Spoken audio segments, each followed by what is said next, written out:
पाठ 6 स्पीति में बारिश आरोह भाग 1 हिंदी पाठ के साथ एक इतिहास में स्पीति का वर्णन नहीं मिलता। क्यों? उत्तर स्पीति की भौगोलिक तथा प्राकृतिक स्थितियों ऐसी नहीं कि लोग वहां खुलकर जीवन यापन कर सके। यहाँ वर्षा नामात्र के लिए ही होती है तथा लगभग 8-9 महीने बर्फ पड़ती रहती है। परिवहन तथा संचार के साधनों का अभाव पाया जाता है। इतिहास में आने के लिए ऐसी उल्लेखनीय घटनाओं तथा परिस्थितियों का होना जरूरी है, जिसकी यहाँ कमी है। यही कारण है कि इतिहास में स्पीति का वर्णन नहीं मिलता। 2. स्पीति के लोग जीवन यापन के लिए किन कठिनाइयों का सामना करते हैं? उत्तर स्पीति के लोगों को जीवन यापन के लिए अनेक कठिनाइयों का सामना करना पड़ता है। संचार तथा परिवहन के आधुनिक साधनों के अभाव के कारण ये अभी तक कई जगहों से कटे हुए हैं। मानसून केन पहुंचने के कारण यहाँ वर्षा बहुत ही कम होती है।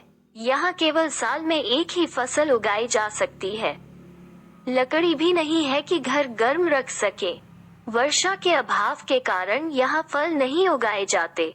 इस प्रकार यहाँ विकास के अभाव में रहने योग्य परिस्थितियों नहीं है। 3. लेखक माने श्रेणी का नाम बौद्धों के माने तंत्र के नाम पर करने के पक्ष में क्यों है? उत्तर लेखक को पूरा विश्वास है कि माने श्रेणी का नामकरण बौद्धों के माने मंत्र के नाम पर ही हुआ है। बौद्धों के माने मंत्र का महात्म्य यह है, ओम मणि पद्मे हूँ। मंत्र का जाप बहुत अधिक हुआ है, इसलिए लेखक माने श्रेणी का नाम बौद्धों के माने तंत्र के नाम पर करने के पक्ष में है। 4. ये माने की चोटियां बूढ़े लामाओं के जाप से उदास हो गई है। इस पंक्ति के माध्यम से लेखक ने युवा वर्ग से क्या आग्रह किया है? उत्तर माने की चोटियों पर बड़ी उम्र के बौद्ध लामा निवास करते हैं जो माने मंत्रों का जाप करते हैं। इनके तप करने से चोटियों में गंभीर और उदासी का वातावरण बन गया है। यहाँ चहल पहल तथा खुशी का माहौल नहीं दिखाई देता। इसलिए लेखक ने युवाओं से आग्रह किया है कि वे आगे आए तथा खेल और गतिविधियों को बढ़ावा दें, जिससे यहाँ प्रसन्नता और हर्ष का संचार हो सके। 15. वर्षा यहाँ एक घटना है, एक सुखद संयोग है। लेखक ने ऐसा क्यों कहा है? उत्तर लेखक के यात्रा के दौरान महसूस करता है कि स्पीति में वर्षा नामात्र के लिए होती है। मानसून के न पहुंच पाने के कारण वर्षा की कमी होती है। कभी कभार ही वर्षा होती है जिसे लोग शुभ मानते हैं और सुखद संयोग समझते हैं। 16. स्पीति अन्य पर्वतीय स्थलों से किस प्रकार भिन्न है? उत्तर स्पीति अन्य पर्वतीय स्थलों जैसे कुल्लू मनाली तथा कश्मीर से अनेक प्रकार से भिन्न है। यहाँ के पहाड़ों की ऊंचाई अन्य पर्वतों की अपेक्षा बहुत अधिक और दुर्गम है। यहाँ के पर्वतों पर अधिकतर बर्फ जमी रहती है तथा नाम के लिए वर्षा होती है, जबकि अन्य पर्वतीय स्थलों में हरियाली है तथा वर्षा भी अधिक होती है। अन्य पर्वतीय स्थलों में विभिन्न प्रकार के फल और सब्जियां उगाई जाती है, जबकि स्पीति में केवल मटर और सरसों की सब्जी उपजाई जाती है। यहाँ कोई फल नहीं होते हैं।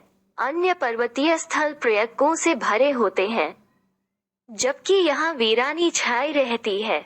यहाँ के लोग शेष दुनिया से कटे हुए हैं। यहाँ संचार तथा परिवहन के आधुनिक साधनों का अभाव है, जबकि अन्य पर्वतीय क्षेत्र विकसित है। पाठ के आसपास एक स्पीति में बारिश का वर्णन एक अलग तरीके से किया गया है। आप अपने यहाँ होने वाली बारिश का वर्णन कीजिए। उत्तर जब हमारे यहाँ ग्रीष्म ऋतु की पहली बारिश होती है, तब धरती पर बारिश की बूंदों के पड़ते ही मिट्टी से सोंधी महक निकलती है। बारिश के होने से वातावरण में हरियाली छा जाती है। मैदानी इलाकों में पानी जमा हो जाता है। हम सभी इस बारिश में नहाकर प्रफुल्लित हो उठते हैं। काले घुमड़ते बादलों की आंख में चौली दिन भर चलती रहती है। वृक्ष की पत्तियां खिल उठती है और चारों तरफ हर्ष और आनंद दिखाई देता है। 2. स्पीति के लोगों और मैदानी भागों में रहने वाले लोगों के जीवन की तुलना कीजिए। किनका जीवन आपको अच्छा लगता है और क्यों? उत्तर स्पीति के लोग तथा मैदानी भागों में रहने वाले लोगों के जनजीवन में बहुत अधिक अंतर होता है। हमें मैदानी भागों रहने वालों का जीवन अधिक अच्छा लगता है, जिसके निम्नलिखित कारण है। स्पीति के लोग बाहर की दुनिया से लगभग कटे हुए हैं। उनका जीवन स्वयं तक सीमित है, जबकि मैदानी भागों में रहने वालों के लिए बाहरी दुनिया से संपर्क रखना आसान होता है। इसका कारण संचार तथा परिवहन के आधुनिक सुविधाओं का विकास है। स्पीति में बारिश की कमी होने के कारण एक ही फसल तथा कुछ ही सब्जियां उगाई जा सकती हैं, जबकि मैदानी इलाके फसल और सब्जियों की खेती के लिए उपयुक्त होते हैं।